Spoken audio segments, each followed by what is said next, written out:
Currently, the gaming industry is in a weird spot. A lot of games have been failing last year, and many things have happened. Good games, bad games. We're going to talk about it today. So join us for the discussion. If you guys have any thoughts, put them in the chat. We'll probably talk about them, and hopefully you guys will have a great time. Hopefully you guys like the Mario Party segment because we're moving on. Before we go into it, let me give some thanks to the venue, Manxeon Exhibition and Display, as well as Pixels Distribution for bringing us this entire gorgeous setup. I'm telling you, the lighting and everything, perfect. Today we're going to talk about what who knows is happening with the gaming industry. Let's start from all the weird AAA games that have been flopping in the past year. All right. Alright, I guess we're taking it away. Hello, I am back. My name's Camping. We got Tay here on the mic as well. You got any opinions on it? I think what makes it surprising about the recent flops is that it's coming from well-known studios that have been known to pump out reliable AAA gaming experiences, especially for franchises that are very, how do I put it? Very established, yeah. Just say so far in terms of like flops. I mean, Alright, of course the flops are new IPs, but it feels weird to see established studios that are creating flops. You know, they've pumped out multiple like popular AAA games from the past. You know, games we can give some examples, I think. Yeah, right? like... Sure, okay, like okay. like currently, obviously, I think Concord is one of the best ones. That's the elephant in the room right there. Suicide Squad was pretty bad. Yeah. And maybe potentially Assassin's Creed could happen, but we do not know we that do not yet. know yet. I mean, to add to that, there's also Dragon Scale, the Veilguard, and Avowed. It feels a bit underwhelming, I would say, especially... I think Avowed will probably be fine though. Because that game, at least, like... Okay, one, it's on a subscription service. There's a lot of people who get to play it already. I'm not too sure how the sales is gonna turn out like. I know the game isn't like it's very well reviewed per se, but it's not like flop material, I think. I know, but it's like from Obsidian, you know, people expect deep narrative world building from Obsidian, Fallout New Vegas, The Outer Worlds. So I feel that the buzz isn't as, how do I put it? The buzz isn't around there as compared to, say, BG3, Baldur's Gate 3. Like, Baldur's Gate 3 is like the other game that is also known for its world building and its nuanced writing. And that game set the gaming world alight. Unlike Avowed, which is a game that people expect out of Obsidian. Obsidian has made their name known as reliable world building and nuanced writing studio. I guess you're right. I don't know. Okay, to be fair, I'm not really... It's more like it didn't really quite meet expectations. Yeah, I guess you can say that, right? It's like a 7 out of 10 experience, you know? Yeah. Like, it's good, but it's not Obsidian expected levels of good. Yeah, I can kind of see that. Alright, do you want to start with Avowed? Concord, the biggest failure that of recent times. I think that's probably the big one here, right? Oh, okay. Cause Concord, oh boy, where do we go? Where do we start with that? Alright, let's just say the monetary the monetary part. I think that's the biggest red flag. A hero, it's a hero shooter in a genre that is saturated, and they want to charge $40. Granted, I can see where they are coming from because they thought, once again, Helldivers 2, a live service game that came out of nowhere but caught the world by storm. They thought they could replicate that experience, and Helldivers 2 was a paid experience. But I think the biggest failing point is the design of the characters and the team. Concord feels like a Guardians of the Galaxy clone, like a low budget, while Helldivers 2 feels like what's that franchise called again? The one that is it Battlestar Galactica? No, sorry, you know the one where they fight insects and has like a I can't remember that. Earth Defense Force. Not that one. You go search it up in the meantime. Yeah. So the Gold Miner mentions Skull and Bones. Skull and Bones. Oh. Dude, I cannot believe it. It's such a flop. We forgot. No, the problem was the game wasn't even bad. It just kinda. I mean, you could just play Black Flag. I guess it was just too mid, maybe. The cuts. Wait, hold on. I didn't know you have this much power, bro. I have the power, man. my I God. have the power. Oh my god. Wait, you know the Yoni style cuts, dude? That's crazy. So the game that Helldivers 2 was inspired is by Starship Troopers, and it's a game that a lot of people have nostalgia for. I mean, it's a movie, sorry. So it's a movie about this Earth that it feels like a bit of a fascist government, and they send their people to kill insects in other planets. So Helldivers 2 is literally you reliving that fantasy in a game. So of course people who grew up with that movie are gonna go crazy about that, killing insects and being like in a military-based country.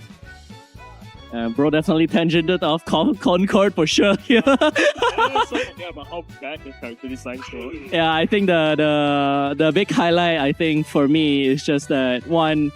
I mean, it's not exactly my cup of tea. Hero shooters, there are a lot of them out there, but to list my opinion instead, right? Number one, price point is a little weird to be charging that much for a hero shooter experience that isn't really offering that much special. Like, the biggest selling point I think they had, in my opinion, was the fact that they would have weekly story cutscenes that would explain and like show off the characters in a different light. I'm not sure if you know about that. They're like, it is a high budget cutscenes also. So it was meant to like keep going as the live service continued.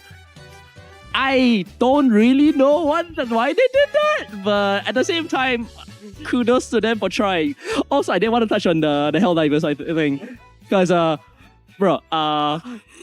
Concord was in development for like 4+ years. No, was it 8 years or 4 years? It's over 6 years. No, basically, I think it was in development when Overwatch came out in 2016. So, like, remember, I think probably started development there. No, and let's not forget, like, around that time period, Guardians of the Galaxy 1 just came out in 2014. So, like, I think they drew a lot of inspiration from it, but now it's so many years ahead, it looks so dated. Like, yeah, it's like we already had 3 Guardians of the Galaxy movies, and then we already had Avengers Endgame. I think people are checked out on Marvel space creepy like kind of comedy, and Concord kind of lean into that. And then let's not forget, they literally spent a lot of money for the Amazon show, and they can't. It's gonna be I do not know. Have you even watched? Is it even been aired? I don't know, purely because I don't usually watch Netflix and all that. Don't worry. I mean, sorry, Amazon. Yeah. I just know that like if they were going to try and take inspiration from Helldivers, bro, they had a fat chance, bro. Right. Gold Miner says couldn't. a few lines. The first true quadruple A game, according to my Ubisoft, is one topic. Oh and the my next god. one is the actual lack of waifus. Well, I did read. The actual lack of waifu designs is an unironic hitting point. Let's be real. Genshin, Overwatch, Marvel Rivals had a lot of waifus pay extra for. Yeah, you're right, but also, goddamn it, bro, I didn't pay $60 in a AAA game to goon, bro. Okay, I mean, like, remember the part where they said they were doing like high-end story cutscenes? But does it even matter when no one cares about the characters? That's the thing. That's exactly the point. It just felt like it was an interesting attempt, but at the same time, like it felt like a bit misplaced. It's like it's like tomato ice cream. Maybe those two on its own could be fine, but like you mix those two together, you're like, what the hell are you doing, bro? Oh, and what was it? Shoot. Let me think. Bro has a lot to say on Concord, man. I mean, look, that game was a beautiful train wreck of an accident. It was entertaining, and it closed in 2 weeks' time. Oh, that is a major factor. 2 weeks for a live service game developed for over 5 And let's to not 8 forget, years. Sony bought the studio and pumped even more money into it. It's comedy that wrote itself. Let's not forget it got even involved in the culture war. Granted, I'm not too political, but that doesn't help the fact that one of the developers kind of had a spat with the players, and people kind of quote unquote boycott it, even though interest wasn't that great. True. I know. But yeah, I think. Yeah, I guess I usually don't really care about these kind of things normally, but But I think we could end this they do particular a lot. point with this final. If you got anything to say. I wouldn't say too much, honestly. Right, when it comes to the political standpoint, I got nothing, bro. Like I'm just playing games because they're fun, man. But Concord character designs, can't say much. I didn't really care for it either. Pretty bad. Yeah, I think a lot of people say it's kind of bad. So you know what? Just the general majority. I mean, I would say if there was like a few reasons why AAA gaming isn't doing well, is one, they're creating games that no one asked for. Suicide Squad, who asked for that? I mean, this is coming from Rocksteady's Suicide Squad, Kill the Justice League. Like, people... The same people who made Batman Arkham series were forced to make a live service game that they are not good at, you know. And literally the subreddit Arkham Asylum went crazy. And that subreddit is crazy. Okay. Wait, that's actually so funny, dude. Yeah, imagine that subreddit became that subreddit quote unquote lost their mind because they haven't received a Batman Arkham game in a while. And when they got Suicide Kill the Justice League, they straight up become an asylum. The madhouse of Reddit. Okay, now I think I do have something to say. A lot of the flops lately are, if you haven't noticed, live service games. They're mostly live service, right? I guess that goes to show just like, okay, one, you cannot deny live service makes a lot of money, right? The continuous flow of money and like lets you support the game for longer periods of time, and like you can always build a player base and actually like build your revenue on top of that. The problem comes when you have too many live service games showing up, right? I feel like for me, like live service saturation is a very real thing. You can only have so much time to play so many games, right? Yeah. So when you make everything a live service, competition becomes rough. You can only choose certain games to play. This isn't a problem single player games have because you don't have to wait. Yeah, you don't have to wait. You don't have to play on the spot. There's no FOMO. There's no like do things now, otherwise you'll miss it. Yeah, exactly. So Shingen over here mentions multiverses as well. Oh. Yo, you wanna know what's a funny part? Oh no. You wanna know what's a funny part? Multiverses is also by Warner Brothers. Yeah. They're doing messed up. Yeah, well, I talked about it earlier, but Warner Brothers had a whole bunch of layoffs lately, and also studio closures. Right, the biggest hit definitely is Monolith Productions, who worked on Middle East, Shadow of Mordor, and Shadow of War. Like that studio closed. The studio that brought you the crazy ass what do you call it? Yeah, the Nemesis system. And they patented it. And yeah, it's patented, and now nobody gets to use it. You know how Warner Bros. Can bail themselves out? They can sell that patent. Oh, hell no, I don't know if they're doing that, bro. All right, so hopefully no one buys it to teach Warner Brothers a lesson. So Gold Miner mentions, the funny part is that in contrast to Concord, Astrobot, made by 60 people, a fun single player, is Sony's biggest success for the PS5. Well, at least for last year, you know. It definitely got the most attention. I won't talk about sales numbers because God knows, like I don't have the stats on that. But it definitely took up the hearts of many players as well as just like game critics, right? That's the help that neither of us on the PlayStation. But I actually finished the game. Oh damn. I went back to my hometown and I had a PS5 there, so that was during Chinese New Year. I actually finished it. I didn't 100% it, but I got close. What, Astrobot? Yeah, I actually played Astrobot and finished it within Chinese New Year period. There's so bad guy in Astrobot. Oh yeah, all the references. I remember there's a Tekken, a Street Fighter. I think what made Astrobot stand out is that it's so different compared to Sony's recent games. Sony's recent games have been like cinematic experience, mature adult games. You have God of War, Horizon. What else? Last of Us. And Astrobot is like completely different. Oh. I just wanted to say though that like people have been asking for an Astro game for like ever. If you remember, there's like Astro's Playroom for like the PS4, the PS5. Yeah, they call it a tech demo, but that stuff is full-fledged. It's like very, very good for a demo. So a lot of people actually enjoy it. So Gold Miner mentions, when Astrobot won Game of the Year, Team Asobi rather thank Nintendo than their own father. Wait, really? Is that real? I mean, I have no way. I don't know, bro. I don't remember, bro. I don't remember, bro. TGA happened a while ago. I don't remember. My goldfish memory is not letting me help. But I think that's also one way where you can lead into the last point of this topic. I think we can close it off pretty soon, which is that Nintendo or some of the Japanese companies like Capcom are actually still riding the gold wave. You know, they're still putting out really good games. I mean, we are in the Capcom generation, man. Capcom. Let's go, Capcom. It started with RE Engine. I mean, Resident Evil 7. I think that game really like. I remember Capcom at one point during the 7th gen was like Doom and Gloom. Remember DMC by Ninja Theory? Or like Resident Evil 5 and 6. That one is a little bit weird because like people play a lot of Resi 5 for the co-op. Oh, okay. Yeah, but I feel that Resi 5 at the time didn't meet players' expectation. There's literally the meme of Chris touching the rock. You remember that? I mean, I remember at that point, Capcom wanted to push hard into the Western style of gaming. I think at the time they thought it was great. And let's just say their attempts weren't successful, but they kind of pivoted around. Yeah, they definitely pivoted around doing RE7 because I also remember how bad their fighting games were doing. But that's another different topic. And then with RE7, I can talk about the fighting games, man. I'm just saying, man. Street Fighter 5 at launch. There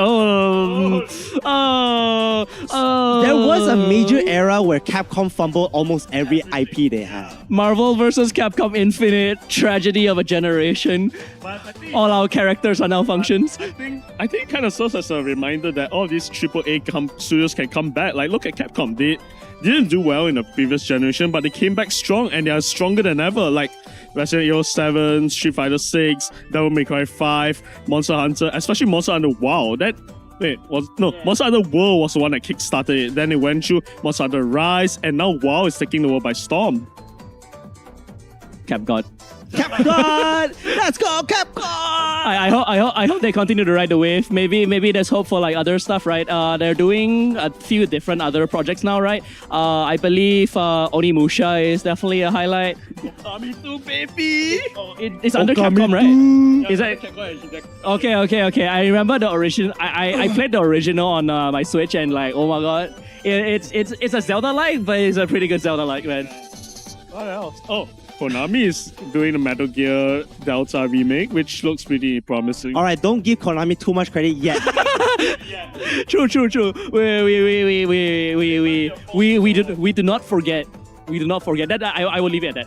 But I will personally give a lot of thanks to Nintendo for still making great games now. Now, obviously, not every game is gold, but consistently making great games seems to be the actual answer to the decline of AAA gaming, right? Don't make quadruple A, please. Like, come on, what the hell? I mean, I'm gonna be the Nintendo, the bias against Nintendo guy here.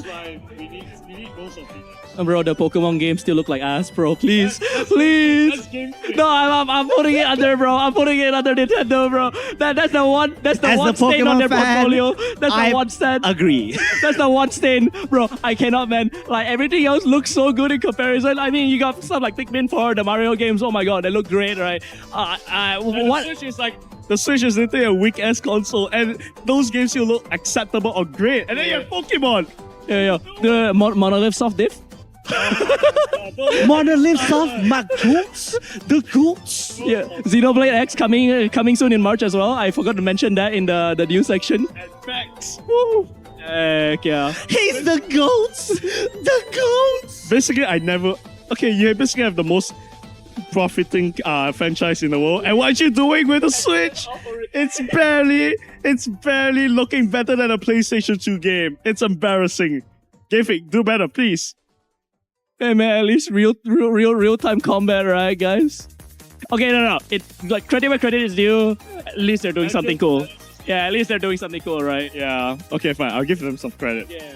But I don't know, man. I don't really have a hate boner against Nintendo. I own a Switch and all, right? I still play Smash, but No, I think it's fine. But the best thing is the Switch 2 is coming soon. oh yeah. So the sun is rising again, okay? Yeah, and maybe Pokemon will finally optimize their games. I mean, Legends I'm ZA sorry, man. seems to be better. I hope so. I really do hope so because like I mean, there's so many of our friends that play Pokemon, right? I just hope they get a better experience. I mean, granted, we are a Nintendo-oriented community, but I think we are far from Nintendo drones. But we are also not far from Nintendo haters. I think it's fair to hold a company we like and cherish to a high standard and be critical of them, but to provide valid criticisms. As valid as our criticisms may be, just random dudes on an Offstage podcast talking about video games and the state of the AAA industry like we're veterans. Bro, I just grabbed my sources off the internet, man. We are the average We gamer. are the internet. We are the average gamer, the everyday people that the video game developers want to appeal to. So like, I think our voice holds some weight regardless. Like, sure, it's many of us, but it's still it's still a sizable number of. Nah, I'm just yapping, bro. Hey man, look. All I'm saying is we want to bring it back to the whole AAA, AAA industry, not being a flopping here and there. True, but also play indie games. All right, Cam's basically the indie game stand. All right, Cam. You are the indie game connoisseur in our group, right? All right, so I need you to recommend the best indie games that people must play. Okay, okay, all right. So here's the thing, right? It doesn't exist. It's hard to say because indie games are more niche. So what could be the best game will probably bounce off from you as well. But I can highlight some high-profile indie games that I've been looking forward to playing. And actually, one I'm planning to play tomorrow and hopefully binge. Right? If it's not too long, is Balatro doesn't count, bro. That stuff lasts forever. No. Anyways, there's this story game called Thousand Times Resist, which I mean, it's a story game, so I can't really spoil much more than that. But the setting is very interesting and it features a lot of I cannot describe the game, but video game essayists have been talking about it so much. I don't want to spoil myself anymore. I actually want to go and play it and experience it for myself. Yeah. Just list out the games. List out the games. All right, Hades. I mean, that's a no-brainer. Risk of Rain 2, another roguelike. Okay. Other high-profile ones. Stardew Valley. Stardew Valley is indeed a valid. Lethal Company was a very big one. But in terms of like maybe like stuff that you maybe haven't heard of, Annapurna Interactive published this game called Lorelei and the Laser Eyes.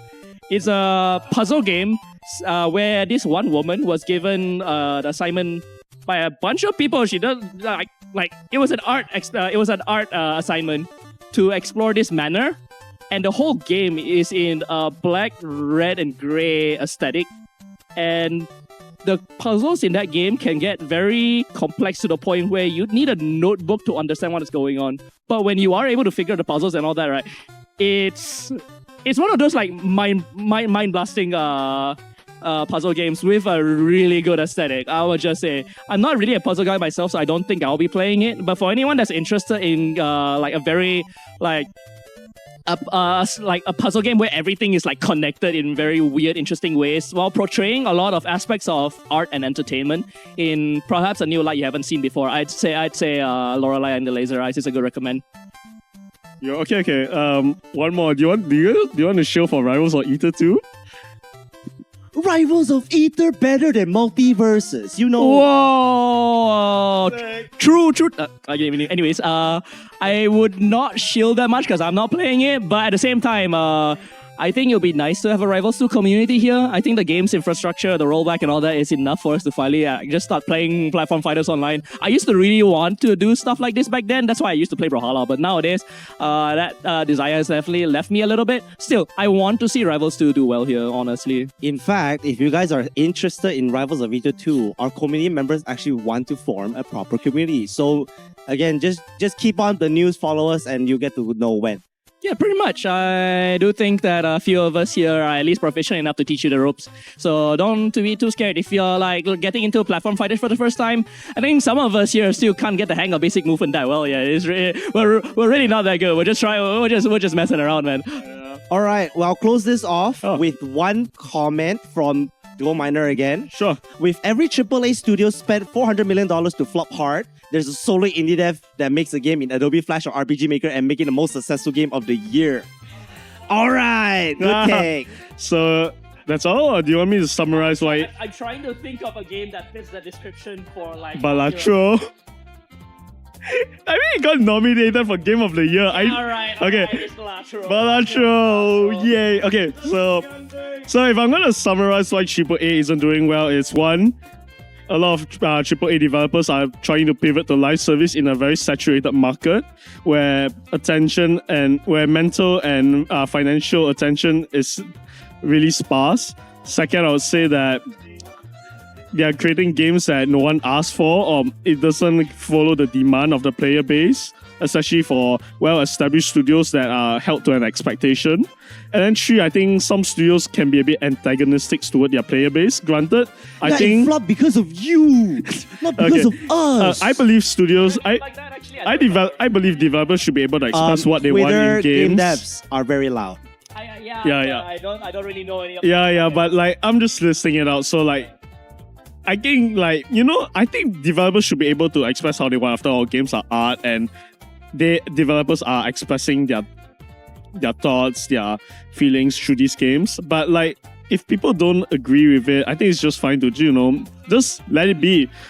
I think antagonizing people and bringing negative attention to your game isn't gonna help. So just let it be and learn to disagree, I guess. I definitely do agree on the fact that live service games, too many of them can be a bit problematic for like just the general attention span of the gamer and just like the consumer, right? It doesn't have to be gamer. Anyone can play live service games. We're all gamers And here. monetization has always been a big issue in these kinds of games as well. Hopefully, people learn to find the balance and maybe find something that just like players don't feel cheated from. That's really it for me, I think. Because no one wants to make a bad game. Let's be honest here. No one's trying to make a bad game. We're all just trying to chill and have fun. But reality hits and you gotta make money as well, So find a good balance and hopefully things will work out for you guys. That's what I think. One last thing. You guys end it off? It's a competitive industry. Like people are limited financially, so like It's a young industry too, if you think about it. yeah, video games is like what in starting in the 80s, 40 years max. 14 years max. Yeah, so like it's a really young industry, and I still think there's like a lot of room to explore and grow. So yeah, I guess I don't think it's the end of the world. I think maybe AAA studios might change their scope a bit. I mean, we've seen like breakout games also from the East, like Shift Up with Celeblade or Game Science with Black Myth Wukong, which are small studios first time making AAA game.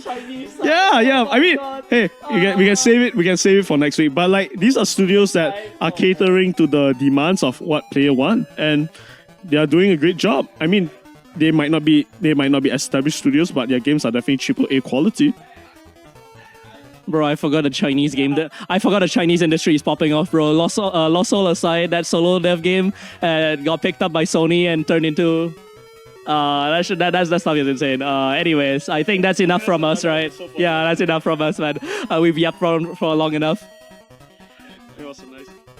All right, so to close things out for this first episode of Offstage, option select on air. Hopefully, we'll see you again in 2 weeks. We're going to try to do this every 2 weeks. You guys tell us in the comments of this VOD or the VODs following. I'm going to clip everything here and like, edit a bit more. This is a full-blown production. I hope you guys can support us in the future. And I really, really do want to thank our venue with Manxeon, as well as Pixel Distribution for giving us all this setup. Do you want to say something? Hey, even if you don't watch our live streams, you can listen to us while you sleep. True. So yeah, so look forward to those. Just follow all of our socials, join the Discord or WhatsApp group. Yeah. Why not comment on what you want us to talk about? Maybe we could talk about topics that are niche to your interest, but we could learn more about it. As long as it's generally gaming related. Oh heck yeah! I hecking love niche gaming topics about things that most people don't care about. Let me explain the entirety of this city although that seems cool combat, please. In some way. Alright, I think that's about it for tonight. All right, so I'll let you guys just close out with your names. All right, I'm camping on the mic here. Resident frog player in Offstage. Smash Ultimate is a pretty alright game sometimes, And I'm Tay, one of the organizers who's on and off. All right. I don't take this game too seriously, but that's how I have fun with it. Fair enough. All right, guys. Thank you guys all for watching. We will see you guys next time. Again, our community is absolutely fun. We gather every week, 2 p.m. onwards here in Bandar Sangway, Mandiri. If you want to join us, please join us. Follow us or join our group chats. It'll be fun. We don't spam weird stuff. We also try to moderate things. Again, we don't want weird online... There's a bit of gacha talk, I guess. Oh, a lot of gacha players as well. So I guess that's... I'm sorry for that. All right. Again, thank you very much. My name, MC of tonight, Solo Stevie. I've been producing this whole night, so thank you guys for supporting us. We will see you guys next time. All right, bye-bye. Cut to cam. Wow. Say bye. Woo.